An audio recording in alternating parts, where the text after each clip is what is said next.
Hi friends, நம்மளோட விஜய் டிவியில் போயிட்டுருக்க மகாநதி சீரியல் இப்போ போயிட்டுருக்க ட்ராக்கு பயங்கர ஹை வோல்டேஜான ஒரு ட்ராக்காக தான் போயிட்டுருக்கு. சொத்தை விற்பாங்களா விற்க மாட்டாங்களா, அதாவது காவேரி வாங்குவாங்களா வாங்க மாட்டாங்களா, இந்த மாதிரி நிறைய கேள்விகள் இருக்குது. எனக்கு தெரிஞ்ச வரைக்கும் சொத்தை விற்கிறது டவுட்டு தான். ஏன்னா அங்கே வந்து அந்த ஃபேமிலியும் இருக்கிறதுனால கண்டிப்பாக விற்கிறதுக்கு விட மாட்டாங்க. சும்மாவே வந்து ஊரில் இருந்தவங்க இங்கே சொத்து விற்க போகிற இன்ஃபர்மேஷன் கேட்டுட்டு கரெக்டாக டைமுக்கு வந்து நிற்கிறவங்க இப்போது இங்கேயே இருக்காங்க.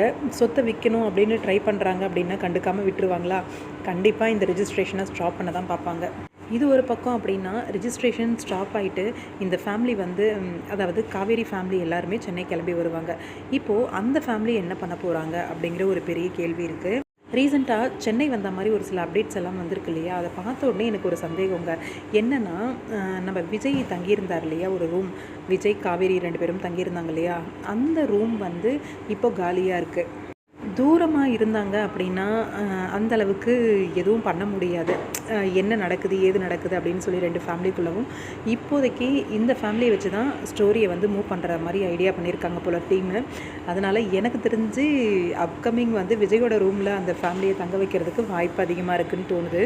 எல்லாத்துக்கும் சண்டை பிரச்சனை அப்படிங்கிற மாதிரி மூவ் ஆகும் அப்படின்ட்டு. அதே மாதிரி இவங்களில் அந்த பொண்ணு மட்டும் கொஞ்சம் சாஃப்டான ஒரு கேரக்டராக இருக்கும் அப்படின்னு தோணுது. பார்க்கலாம், வெயிட் பண்ணி அப்கமிங் ஏதாவது உண்மைகள் வெளியில் வருதா அப்படின்னு சொல்லி. இந்த பிரச்சனையை சால்வ் பண்ணுறதுல விஜய் எதுவும் முடிவெடுப்பாரோ, எப்படி சமாளிக்கிறது அப்படிங்கிறது. ஏன்னா இப்போதைக்கு வேறு யாரும் எந்த முடிவும் எடுக்க முடியாது.